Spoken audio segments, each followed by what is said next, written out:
땡땡 기도원에서 오후 9시부터 오후 12시까지 기도원 본당에서 하루도 빠지지 않고 약 3년쯤 기도하였을 때 누가 내게 이런 말을 하는 것입니다. 내가 지금처럼 기도 생활을 계속한다면 내 인생에 파란만장한 역경과 고달픔을 줄 것이다. 성령의 음성일까요?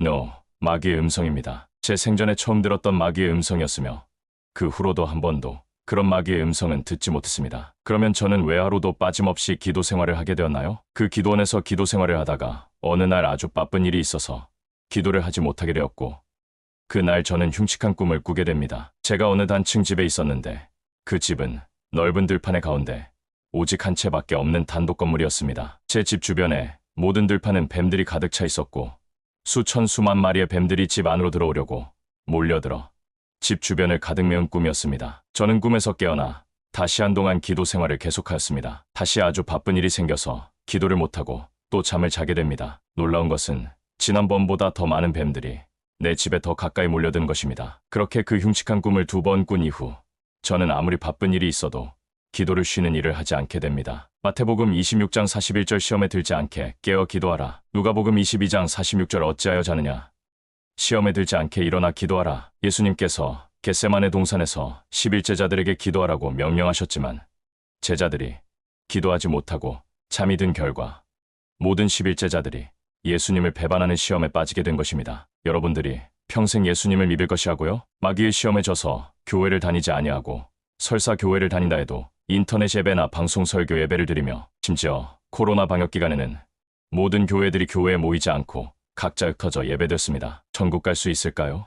No. 일제시대 일본 천황에게 절하면 죽인다는 핍박에서 대한민국은 거의 대부분의 목사들이 절하였으면서 그런 믿음으로 천국 간다는 말을 한다는 것 자체가 성경 스토리들과는 전혀 맞지 않는 것입니다. 코로나 방역 기간에 법적으로 감옥에 들어가는 것도 아니고 일제시대처럼 죽는 것도 아닌데도 모여 예배하지 못하는 그런 마귀의 가벼운 핍박에도 쉽게 무너지는 신앙으로 알고 있는 쓰레기들이 현재 대한민국 기독교인 것을 아십니까? 당시 사복음교회는 단 하루도 단 한 번도 예배를 빠뜨리지 않고 전 성도님들이 한 명도 빠짐없이 모여서 예배드렸습니다. 다니엘서 6장 10절 다니엘이 이 조서의 왕의 도장이 찍힌 것을 알고도 자기 집에 돌아가서는 윗방에 올라가 예루살렘으로 향한 창문을 열고 전에 하던 대로 하루 3번씩 무릎을 꿇고 기도하며 그의 하나님께 감사하였더라. 여러분이 알다시피 다니엘은 하루 3번씩 기도를 하는데 자기 생명 곧 자기 목숨을 걸고 한다는 것입니다. 이것이 예배입니다. 왜냐하면 예배의 중심은 기도이기 때문입니다. 저는